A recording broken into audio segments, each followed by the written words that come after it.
বহুল আলোচিত ছাগলকাণ্ডে জড়িত জাতীয় রাজস্ব বোর্ড এনবিআর এর সাবেক সদস্য মতিউর রহমান ও তার প্রথম স্ত্রী সাবেক উপজেলা চেয়ারম্যান লায়লা কানিজকে গ্রেফতার করা হয়েছে।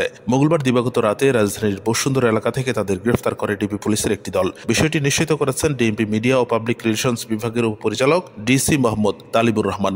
তবে কোন মামলায় তাদের গ্রেফতার করা হয়েছে সে সম্পর্কে সুনির্দিষ্ট তথ্য জানাতে পারেনি ডিসি তালিবুর রহমান। যদিও এই দম্পতির বিরুদ্ধে একাধিক মামলা রয়েছে।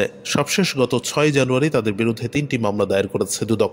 124 কোটি টাকার অবৈধ সম্পদ অর্জন ও সম্পদের তথ্য গোপনের অভিযোগে মতিউর রহমান ও তার প্রথম স্ত্রী লায়লা কানিজ ও ছেলে মেয়ের বিরুদ্ধে মামলাগুলো দায়ের করে দুর্নীতি দমন কমিশন দুদক। এর মধ্যে প্রথম মামলার আসামি করা হয় লায়লা কানিজ ও মতিউর রহমানকে। মামলার এজাহারে বলা হয়, আসামি লায়লা কানিজ 13,51,58,000 টাকার অজ্ঞাত আয় বহির্ভূত সম্পদ অর্জন করেছেন। পাশাপাশি লায়লা কানিজের বিরুদ্ধে 1,53,00,000 টাকার অবৈধ সম্পদের তথ্য গোপন করার অভিযোগ আনা হয়েছে। অন্যদিকে তার মেয়ে ফারজানা রহমানের নামে 2,45,00,000 টাকা গোপন ও 53,41,00,000 টাকার বেশি অবৈধ সম্পদ অর্জনের অভিযোগ আনা হয়েছে দ্বিতীয় মামলায়। ওই মামলায়ও মতিউর রহমানকে সহযোগী করা হয়েছে। এর আগে গত 15 ডিসেম্বর মতিউর রহমান ও তার দ্বিতীয় স্ত্রী শাম্মী আক্তার শিবলির বিরুদ্ধে 11,18,86,120 টাকার অবৈধ সম্পদ অর্জন ও সম্পদের তথ্য গোপনের অভিযোগে 2 মামলা দায়ের করা হয়। প্রথম মামলায় এনবিআর এর সাবেক সদস্য মতিউরের বিরুদ্ধে 5,28,75,939 টাকার জ্ঞাত আয় বহির্ভূত সম্পদ ও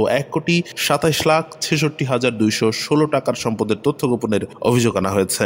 আর দ্বিতীয় মামলায় মতিউরের সঙ্গে আসামি হয়েছেন তার দ্বিতীয় স্ত্রী শাম্মী আক্তার শিবলি। শিবলির বিরুদ্ধে 1,87,15,490 টাকার অবৈধ সম্পদ ও 2,75,28,475 টাকার সম্পদের তথ্য গোপনের অভিযোগ আনা হয়েছে। আসামিদের বিরুদ্ধে দুদক আইন 2004 এর 27(1) ও 26(2) ধারায় অভিযোগ আনা হয়। উল্লেখ্য, কোরবানির গরুর জন্য 15 লাখ টাকা দিয়ে একটি ছাগল কিনতে গিয়ে আলোচনায় আসেন মুশফিকুর রহমান ইফাত নামের এক যুবক। এ নিয়ে সামাজিক যোগাযোগ মাধ্যমে তুমুল আলোচনা শুরু হয়। বলা হয়, তার বাবা এনবিআর সদস্য ও কাস্টমস, এক্সাইজ ও ভ্যাট আপিলেট ট্রাইব্যুনালের প্রেসিডেন্ট মতিউর রহমান।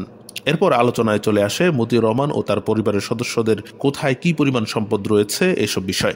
এসব আলোচনার মধ্যে একের পর এক বেরিয়ে আসতে থাকে মতিউরের পরিবারের বিপুল বৈত্য বৈভবের চাঞ্চল্যকর তথ্য।